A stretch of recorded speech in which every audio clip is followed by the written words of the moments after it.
Greetings and konnichiwa, and welcome to the Onyx Tavern. This is your host, the BARKEEP, bringing you podcast 68 here at the Tavern, presented by Hirotaku.com. And as always, I am joined by my illustrious colleague, Raptor. Raptor, how you doing, buddy? Well, other than being caught in an anxious purgatory, waiting on the results of my jet program job, I am spectacular. And of course, as we all know, the most important outcome of that will be if you're going to be around to co-host the tavern with me. Hey, that's what Skype's for.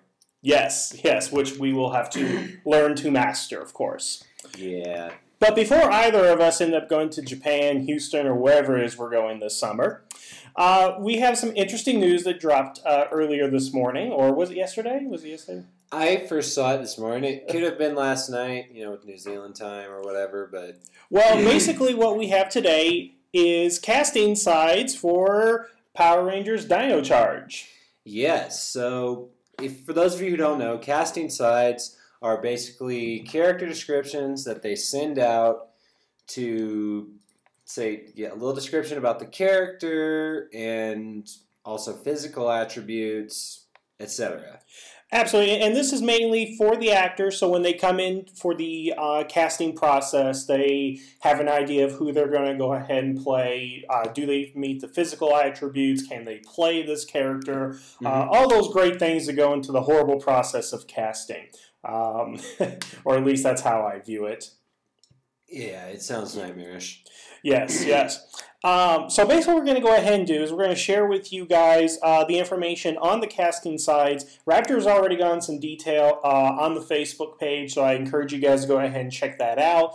I've just skimmed over them since I've been busy the last 24 hours, but we're going to go in some detail here. And mainly what we're going to talk about, Raptor, is we're going to talk about, first, how does this character sound in a vacuum, and B, how do we compare them to their Kyryuger counterpart? Because I've made this statement before, but it's getting more and more that you do have to really start matching with your Sentai counterpart because of the way the footage is shot, because the way the Sentai is now actually putting character traits and quirks into the actual suit actor as opposed to just the actual actor, if you know what I mean. Yeah, and we've seen this, how bad it can go in Megaforce.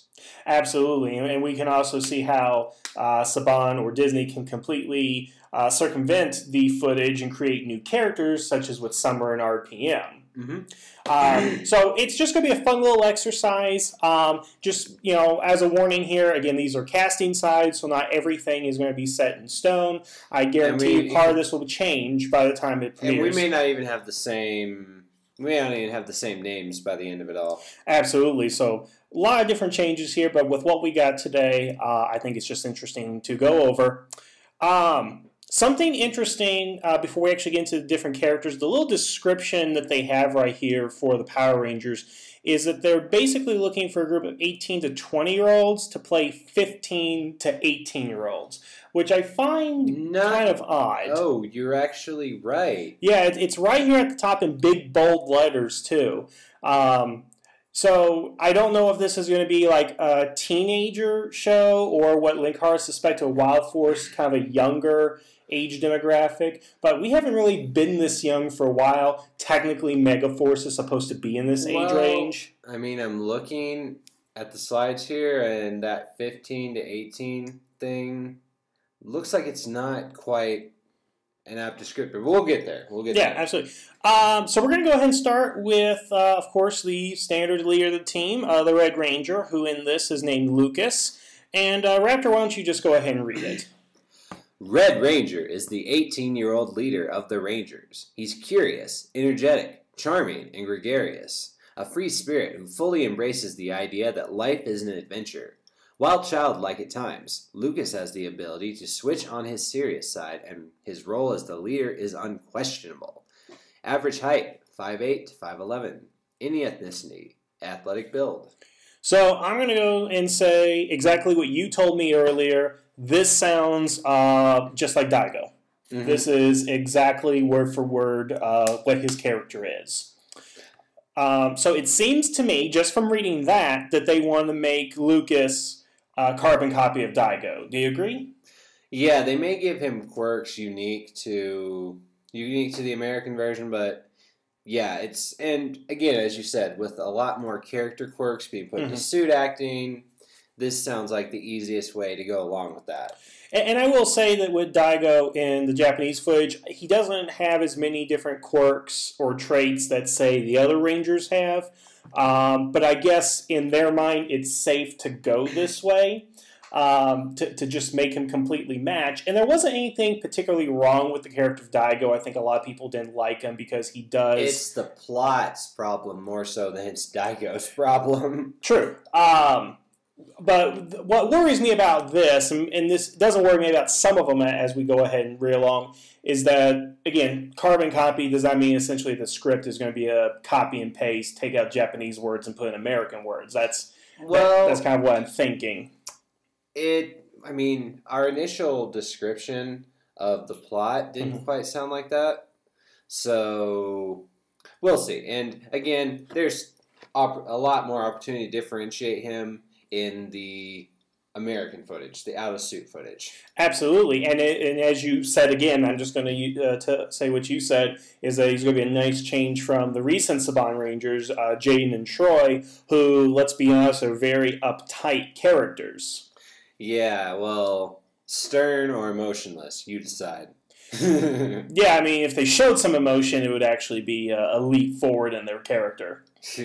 But nothing really wrong so far. I mean, it's kind of par for the course. At least one of these characters is going to be just like their Sentai counterpart. And again, I like Daigo, so there's nothing really wrong with trying to copy off of that character, I think. And maybe make up for some of the places he went wrong.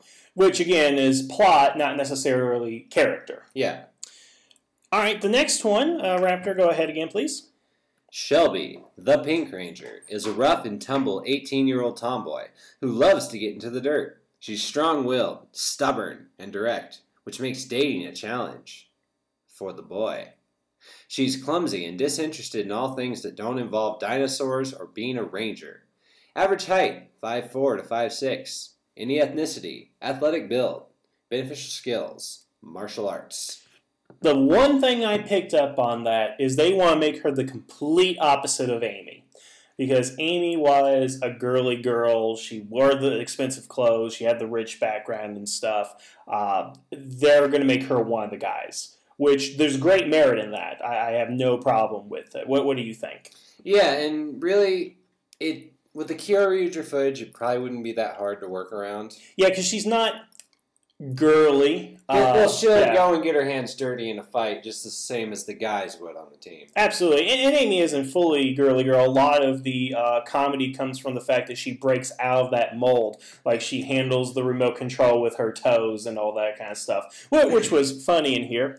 But they definitely want to go ahead and make this opposite of Amy. I like that. Not that there was anything wrong with Amy, but I think this is a good direction to go. I mean, I'm trying to recall the last time we had a tomboy ranger. I mean, first and foremost, even further than that, have we ever had a tomboy pink? That's a good question. I mean, yeah, we see a lot of the girls get rough and dirty just like the guys and all that, but I can't think of them that I would describe as a tomboy. Even if you have a more forceful girl who may not be typically feminine, there's almost always a more tomboyish girl. Think about Time Force. Katie was very feminine in my mind, but I think to match the footage, they gave her those qualities. But I'll give you a bad example. Lightspeed Rescue, Kelsey and Dana. Dana was definitely the girl, and Kelsey, you know, she was the mountain climber. She was the extreme sports girl and all that kind of stuff. And then, of course, that led to the unfortunate rumors of her sexuality and all that, but... Yeah, I never thought she was. Well, neither do I, but of course people will assume tomboy with that. But I really think that for a Pink Ranger, I don't think that's necessarily going to be associated with them. I mean, if they want to make her a lesbian character, that's fine, but I don't think that's going to be thrown upon her like they did Kelsey. Yeah. Well, okay, we both know they're not going to make her a lesbian, but you get my point. Yeah, right? I understand, yeah. Yeah. I do find it odd as well. They want a relatively tall girl, 5'4" to 5'6". I mean, women are, 5'1" to 5'3" on average? Maybe in your dating pool. Ha ha ha, very funny. Okay, well, I'm just saying 5'6" seems pretty tall for a girl. Yeah, I mean, okay, I dated a girl that was 6'3" once, so I know that there were some extremes. That's weird. I never told you that story? No, well, that's for another time. Yeah. Yeah, whatever. And one last note I will make is which makes the dating challenge for the boy. It really worries me if they're going to try and either A, force her into a relationship, or make her one of those girls where guys are swooning at her and she just turns them down because she doesn't want to be. That could be. You know what I could guess is this? Maybe she'll have relationships throughout the series, and which would make me think she would have several relationships with one-off characters, or maybe even recurring characters, but then end up with another one of the team.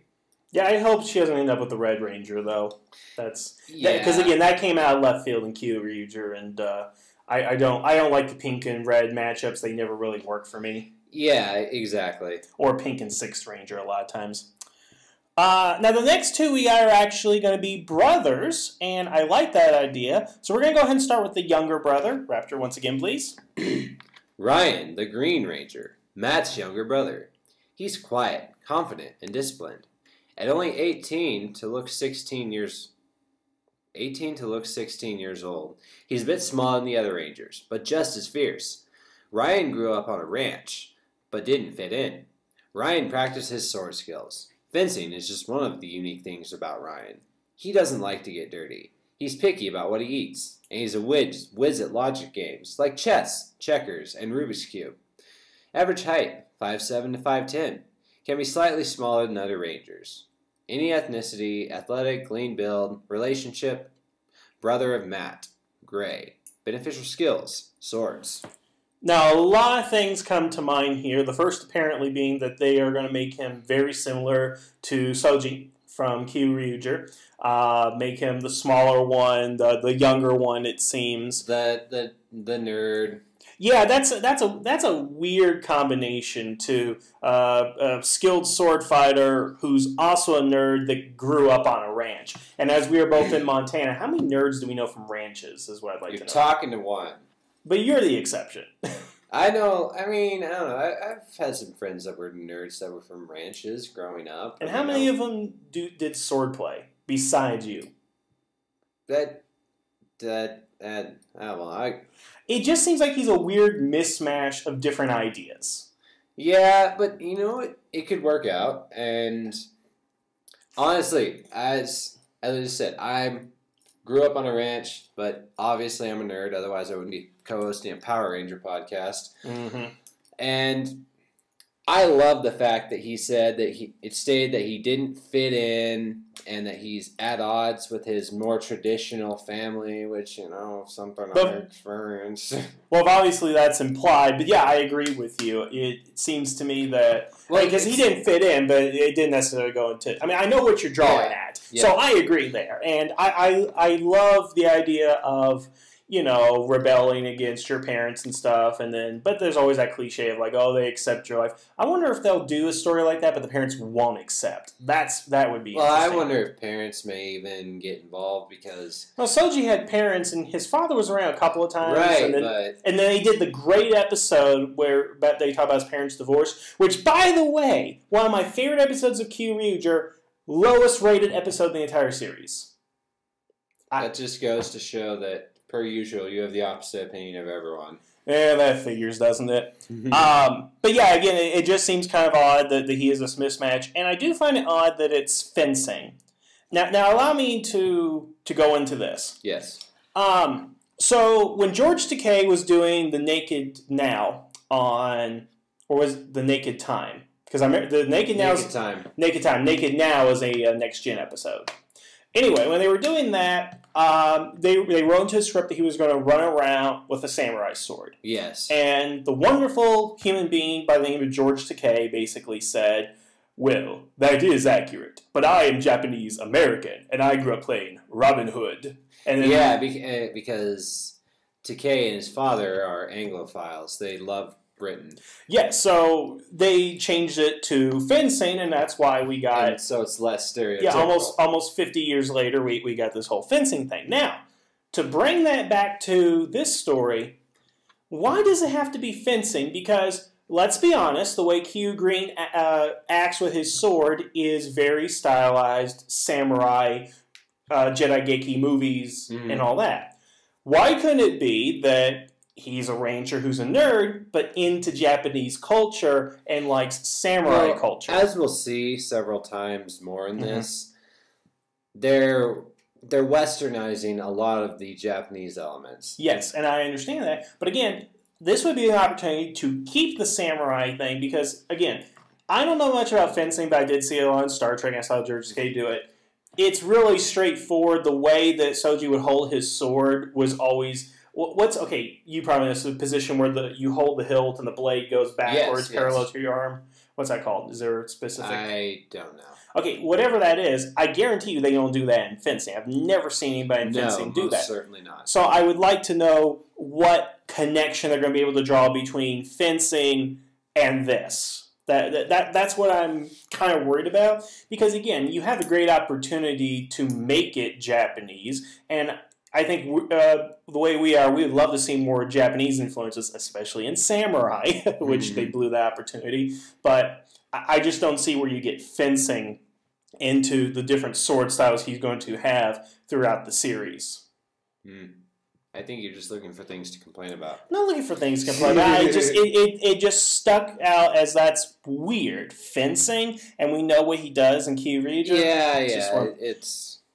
I'm sure they're just going to assume that kids will just think, oh, swords are swords.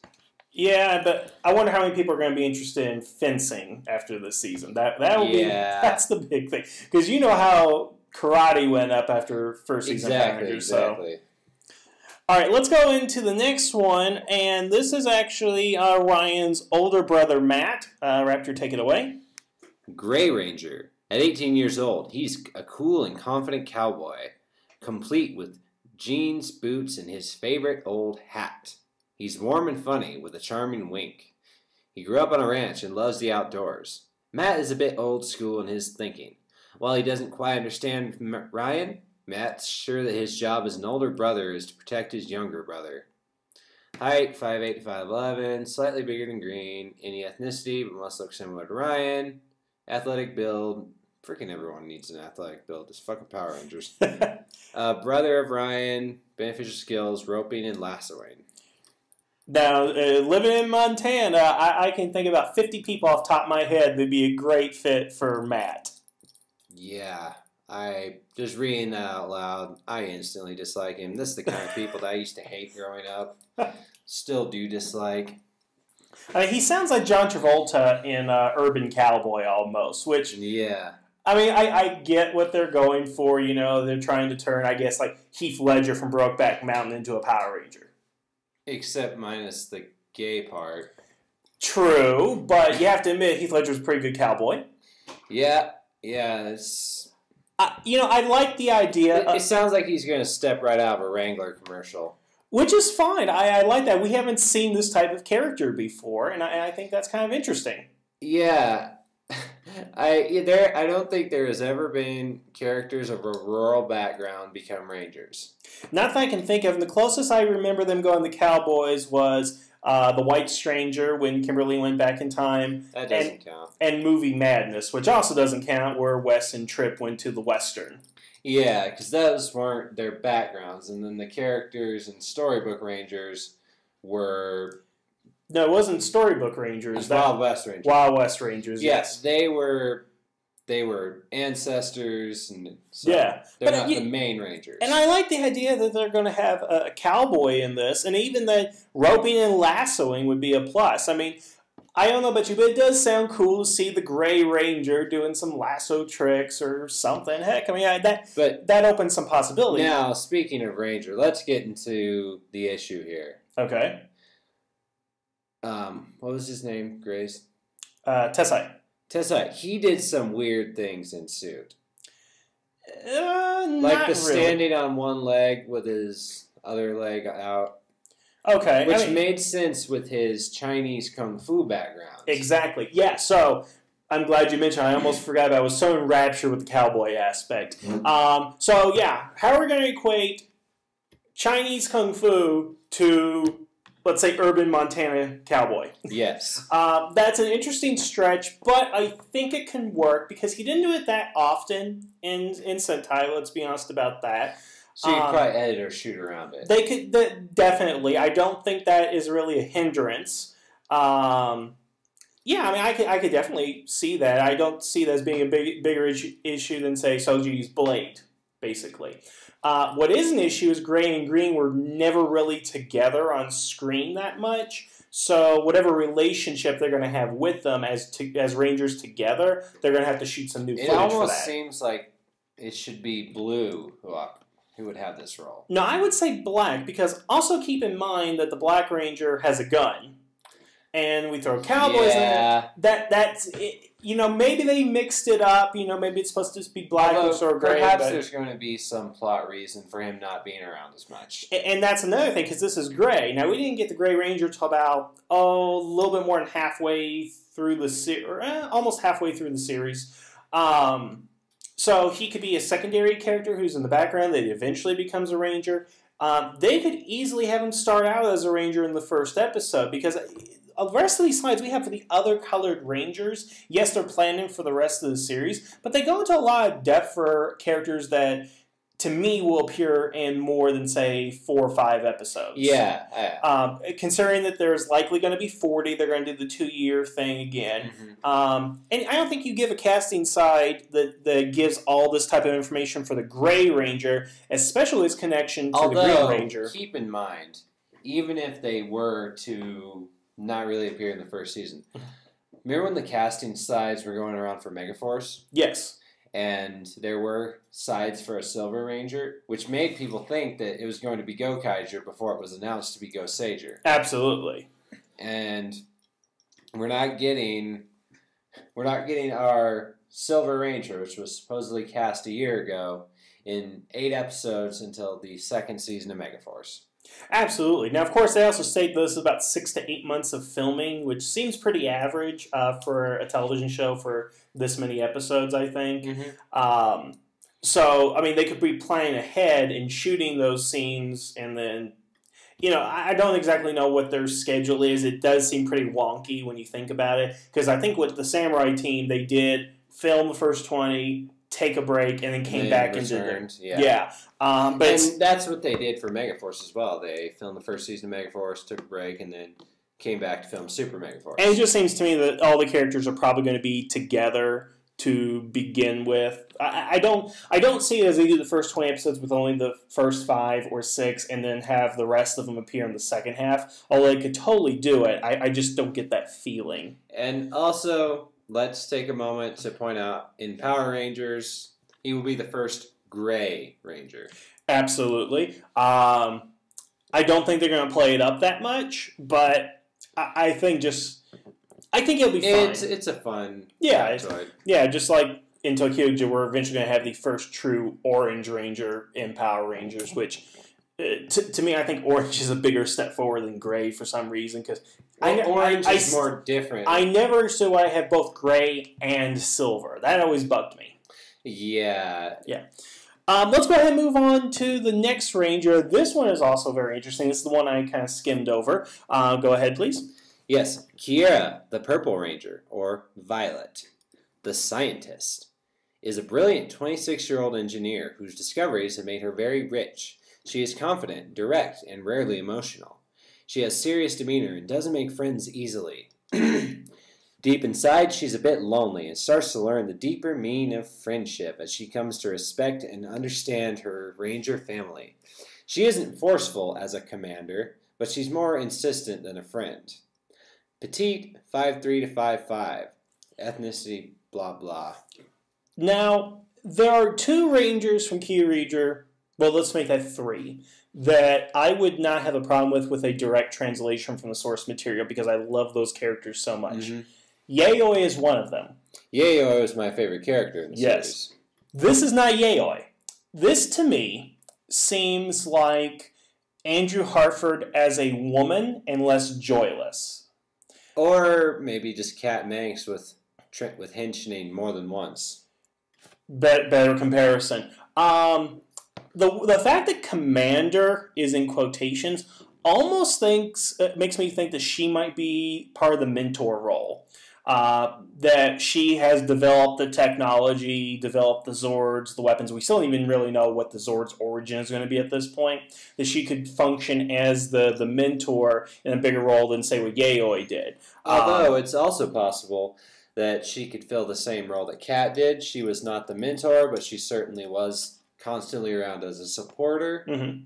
But it would be interesting to have a female mentor who's better than Udana. Let's be honest. Udana was not very interesting, but to have a younger woman and brilliant, it's almost like if they took, all right, here's a better comparison, Rose, but made her less fun. That's what it sounds like. It seems like it's a copy of Rose in a way.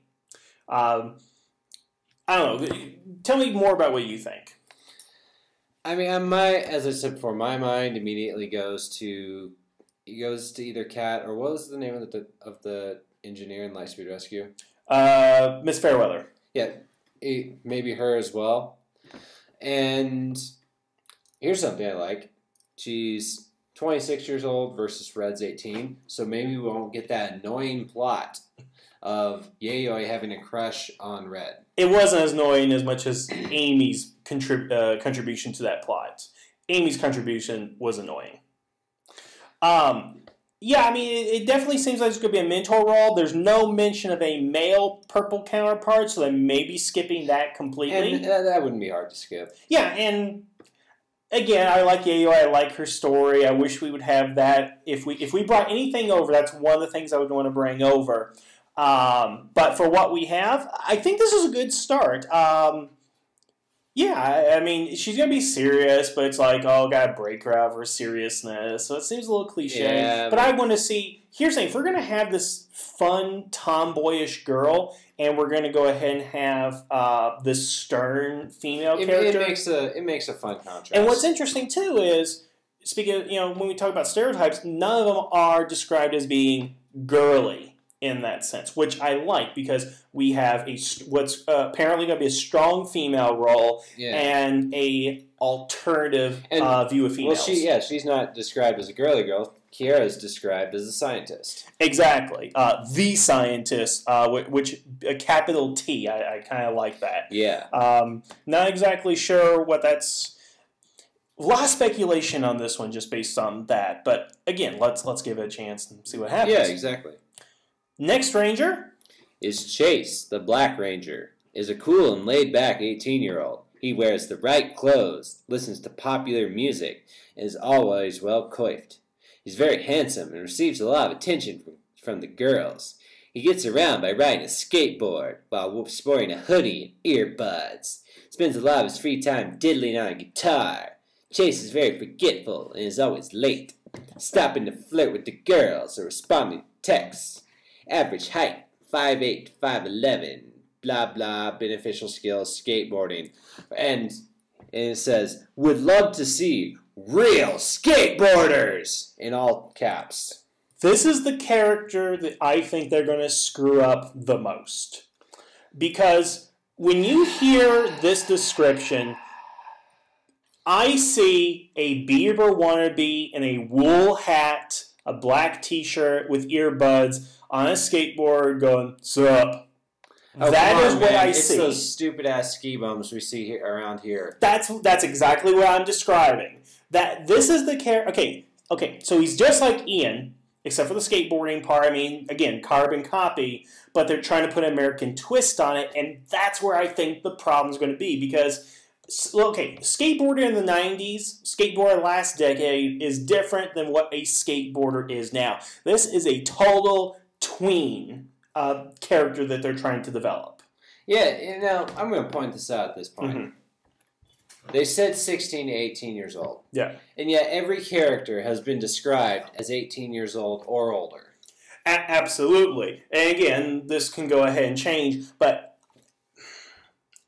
I don't see an 18-year-old, end of high school, verge of college, fit in this role. This, to me, seems like a 15-year-old character. And again, we've seen these guys around campus and all that, but let's be honest, they're still 15-year-olds. Yeah.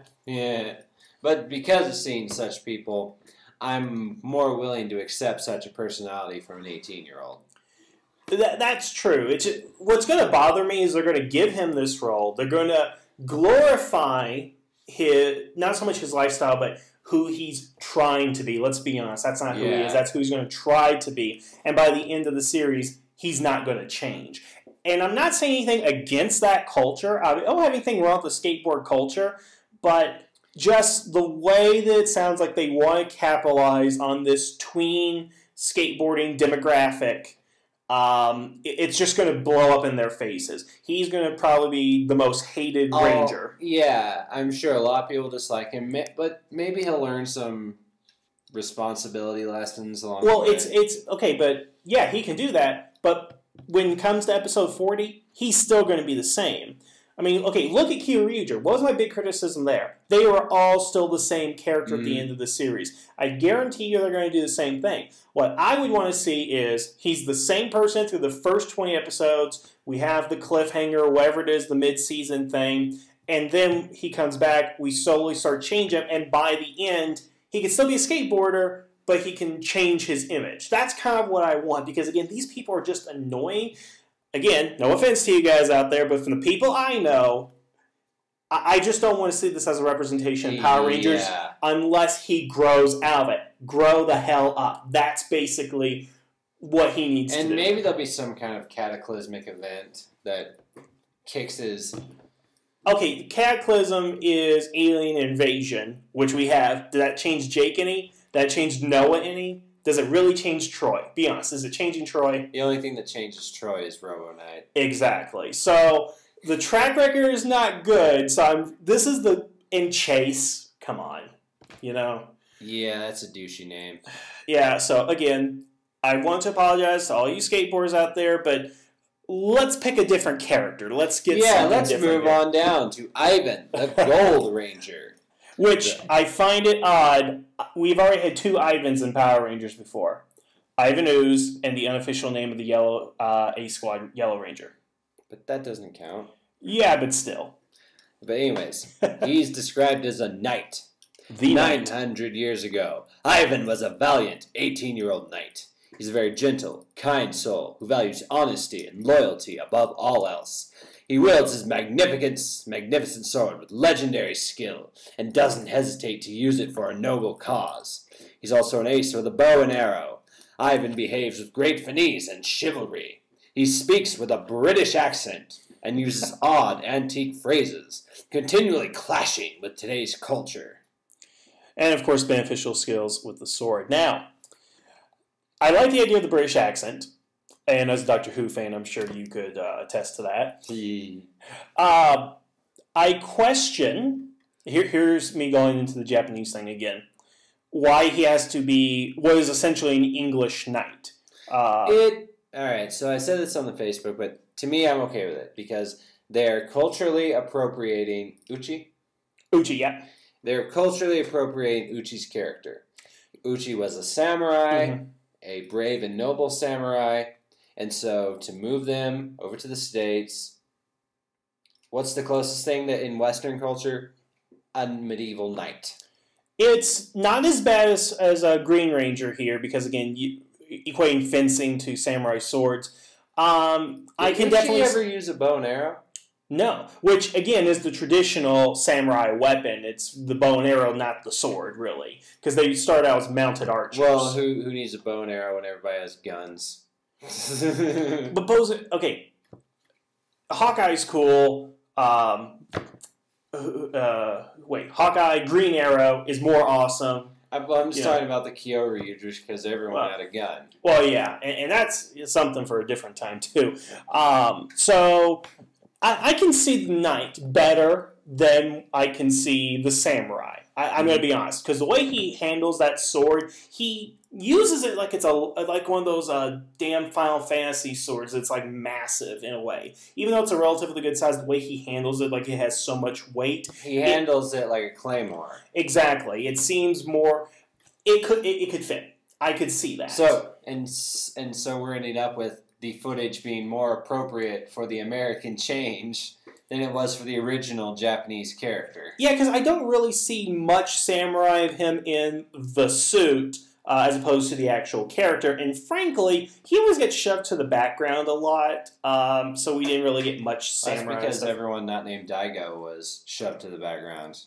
Yeah, I mean, he had the least. I think he had the least number of episodes that were really devoted to him. I would love to if Power Rangers directly adapted the episode where Uchi was getting mad at Ian for his womanizing ways. That would be fun, because I want to see this English nobleman basically getting pissed off at the skate bomb.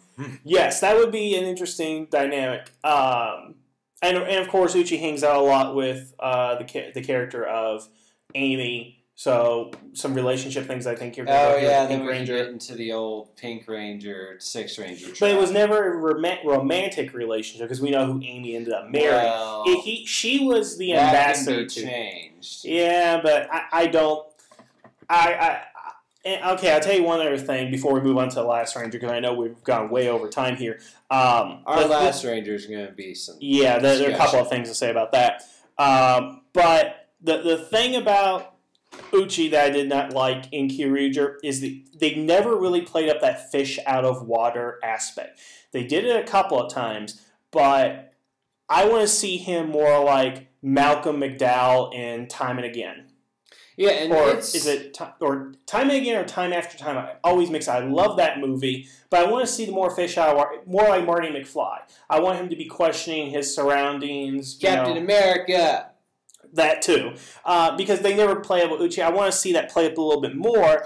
Well, it seems like that theme is going to be present because it's stated that he's continually clashing with today's culture. Whether or not that'll be utilized in the show, but clearly someone. Give him the description of the next Ranger. It may be something they're playing out between the two of them. So let's talk about the next guy because this is all kinds of confusing. Yeah, absolutely. So let's go ahead. Go. Yeah.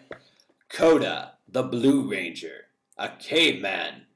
1,000 years ago, Koda lived in jungle caves with his tribe. Today, his caveman ways make him a fish out of water, leading to some wonderful... Trying to do his Batman voice here. He eats with his fingers, doesn't like to wear shoes, and sees no benefit in combing his hair. He isn't the smartest ranger, but he's got a heart of gold, is fiercely loyal, and strong as an ox. His survival instincts are sharper than any other ranger. Average height, 5'8 to 5'11. Any ethnicity, athletic build, can be more muscular than the other rangers. Now, I have a lot to say. I'm going to make one point, I'm going to give you the floor, and then I'm going to finish up because there's a lot I want to say. But what is the point of having two characters essentially out of time? Because that was what happened in Kyoryuger. No, we had one character who was out of time. That was Uchi. Now, Ramirez and Tessai, they were spirits. They didn't necessarily have the whole adapting to modern world right, because trope. They weren't really present. They were basically ghosts. They were spirits. So I find it curious that we're going to have two characters from two different points in history, both who are going to be played up. It seems like they're both going to be played for comedy in that aspect. That's the first thing I just want to go ahead and say. Your thoughts, reaction to what I said. Okay, all right. So, let's face it. This description sounds like Ramirez. A more exaggerated version of Ramirez. I will agree with that to an extent. Because also, let's point out, there is no casting side for Cyan or Silver. Now, with Silver, my guess is that they may... Whoever the mentor is. Yeah, and heck, they may even reuse the Tauren suit. Yeah, which would be fine. I have no problem with that. Or a more sophisticated version like they did with Kruger and SPD. But anyways. And yet this states Blue Ranger, and honestly, I don't see them using the word Cyan Ranger. Yeah, I mean, I think they're going to adapt him. They may call him the Aqua Ranger or something, but yeah, apparently Cyan is too hoity-toity a term. But let's continue here. Because they're using purple, not violet, but whatever. So, again, this personality description sounds like something to be applied to Ramirez, the Cyan Ranger. Yeah, more or less, yeah. And These characteristics fit with Ramirez's fighting style. He's very brutal physically. As is the Blue Ranger and Key Ranger. His name escapes me. He was the only one I can never remember right.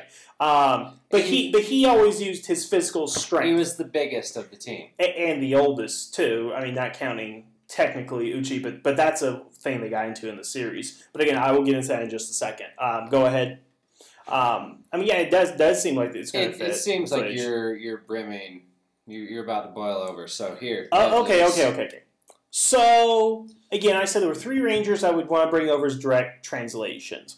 Yayoi, Ramirez, and the Blue Ranger. And the thing I liked about the Blue Ranger is, first of all, he was the oldest of the group. He was 30. Everybody else was like their late teens, early 20s, basically. So he was the older guy of the group. He was the funny guy. He made the puns and all that kind of stuff. But more importantly, before he became a Ranger, he was a very successful person. Because of the death of his brother-in-law, he had to quit whatever he was doing to help support his sister and his niece. And that's where he took on the odd jobs. And what I really liked about that is he took on the role of the everyman. He took that as Joe Schmo, Joe Sixpack, whatever, helping his family out. Even the way he dressed was of a blue-collar worker. He had the stubble. He wore the workman's jumpsuit. He wore a denim jacket, yeah. Yeah, exactly. And again, he was the other one. He was having a hard time fitting in with the other Rangers because they were so young. Exactly. And as somebody closer to that age, I really sympathized. I understood that character. Yeah, you feel like that when we're doing our Super Mega Force vlogs. Absolutely. And while the caveman idea is great, this is the character I really wish they would preserve from the Japanese incarnation, because that's something we've never seen in Power Rangers before. I mean, yeah, we've seen the 1,000-year-old person who with contemporary society, but we've never seen a person with wisdom or this hard work ethic. Because let's compare him to Chase. I mean, Kyu Blue to Chase. My goodness, could you imagine the dynamic of those two characters, this young skateboarding punk with this older guy who's not necessarily world-weary, but he's been through all the crap and stuff. Yeah, and he probably went through his stupid kid phase and then grew out of it, and it's like, you're all stupid. Exactly. And it's not so much a commentary on the other Rangers or on youth shaming, as we've discussed in the past, but just the idea that I really resonate with this character. I love his story. I think his story is great. And again, I don't think it should be a complete copy and paste, but if they were to preserve any character from the Sentai, that's the character I'd bring over. Yeah, he has flaws, but you could honestly rewrite him to be a better character. So that's what I always think they should do in a lot of cases. And let me just go off on this quick tangent, we'll get back to this, is that my belief is with Saban, Disney, Bandai of America. The idea is you have it a year, 2 years, sometimes 3 in advance. You have the chance to see what worked, what did not work, and adjust it for your show. Because your show should not be worse than its source material. You should be able to be better because you know what worked and did not work. Granted, they are for 2 completely different audiences. I will submit to that. But I don't see how a 100,000-year-old caveman is on par or better than the working-class man with these younger guys. And the thing that's so strange is that this character description would work perfectly with the cyan suit. Exactly. And again, there's no cyan, there's no silver listing of these characters, but it seems like... let's talk about the fact that we have 2 different shades of blue here. Okay, or at least we're going to assume we're going to have 2 different shades. This character seems so removed because he's farther removed from everyone than Ivan, the Gold Ranger, is, the knight. He sounds too comical. Yeah, I mean, I can definitely see He sounds too comical to be a member of the regular cast. It's like a Tarzan kind of thing almost, Because I think he almost sounds like a more exaggerated Bulk. Depends on what era of Bulk. Yeah. But basically, I think maybe they're just not casting the legit blue, the dark blue, or no, actually not even gonna bother with that. Navy. Yeah. 3 Shades of Blue or Kyojin. Just like the NES. Yeah. So maybe the person who's going to be the legit Blue Ranger is not being cast at this moment. I would like to think of it that way. So you're saying that this is actually for the Cyan, but the actual Blue Ranger is a different casting site altogether? That's what I would like. That's what I want to believe. Okay, I will go with you on that because I would be fine with this as Cyan because it would make a little bit more sense that they find a caveman at some point. Okay, I see where you're going with that. Yeah, I mean, I think that can go ahead and work, and maybe there is a different Blue Ranger, because I guess my thing is that when we look at this, we got a lot of interesting personalities. I mean, let's be honest. These are more diverse than what we had in Samurai and Super Mega Force. Yeah, I went and looked at I looked up the Megaforce casting sites today just to compare. Each Megaforce character had about 2 lines of description.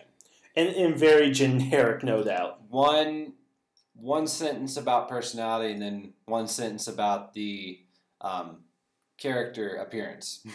Yeah, so it looks like they're really trying for diverse characters. And I will point out, Judd Lin is coming back to the series. I was not impressed with RPM, as we've stated, but the work on Turbo in the second half and In Space and Lost Galaxy, great work. So I feel... Here's the thing. After hearing that name, after looking at these casting sides, I'm feeling better about this season. It looks like there's a lot more thought going into these characters. And not so much thought, but, dare I say, passion? Because you dared to give a relationship to the Gray and Green Ranger, and not only that, make the younger brother resentful of the lifestyle of the older brother. That took legitimate... And the fact that they don't understand each other. That's a legitimate family conflict. Exactly. So that's something identifiable for the kids. Exactly. So it's better, obviously. So I'm looking forward to this, even though we're not getting a Go Buster adaptation and all that. And yes, I have issues with the Blue Ranger and all that. But again, hopefully that'll change. I'm holding out for the fact that they're just not casting the regular Blue at this moment. Or who knows, maybe they just went and handed off the role. And that's why they're not... He's on here. Very possible. So to close out, which Ranger do you find most interesting, or the one that you want to see stories about? Green. Yeah, I'm going to go ahead and say, I think just for the heck of it, because he seems very interesting, I would say Matt the Gray Ranger. I don't know. I mean, maybe I've been assimilated into... I mean, I'm no cowboy and everything, but I do like the imagery that it brings up. And I still listen to country music, you strange man. Hey, can't diss Conway Twitty. Yeah, to each their own. But yeah, it's an interesting thing here, because you haven't ditched your country roots like I have. Yeah, I tell you this, I'm a nerd and yet I'm country. That much in there, I guess. If you want to hear Ricky's accent, usually he doesn't speak with it, but just make him say Louisville, Kentucky. It's Louisville. Watch Elizabethtown. Orlando Bloom goes through that whole thing too. Which, by the way, was filmed in my hometown. So, let's see, and then here I am liking the Green Ranger because he was born onto the ranch, didn't like it, indulged in nerdy hobbies, and there's nothing wrong with that. I mean, I will say he's probably gonna be dressed, rather contemporary. He and Chase he's gonna bond with Chase, obviously, because one, the footage between Green Ranger and Black Ranger, and those two do seem like characters like that were associated with each other. Both kind of trendy guys, sounds like. Trendy in large air quotes. Yeah. That's the way I put it. So I think we've gone long enough talking about what we're going to go talking about these characters. Sorry, my phone just went out there. I thought I had on silent. I think we've talked enough about these characters. Any final words you want to go ahead and say about the casting sides, Raptor? Between these character descriptions and the news about Judd Lin, I'm feeling optimistic, dare I say it. Me too, and Yeah, exactly. We'll just have to go ahead and see. But, we want to know what your all's thoughts are. Leave in the comments who's your favorite Ranger based on these casting sides. What are your expectations? And we'll put a link just in case you haven't seen it. Yeah, absolutely. And it's on, we have it on the Facebook over at the Onyx Tavern. So follow the link and go see it over there. And make sure to like the page and subscribe to our Twitter account. Otherwise, Raptor, I want to thank you for joining me once again. Always a pleasure. And thank you guys for listening. Have a good evening. And the tavern is now closed.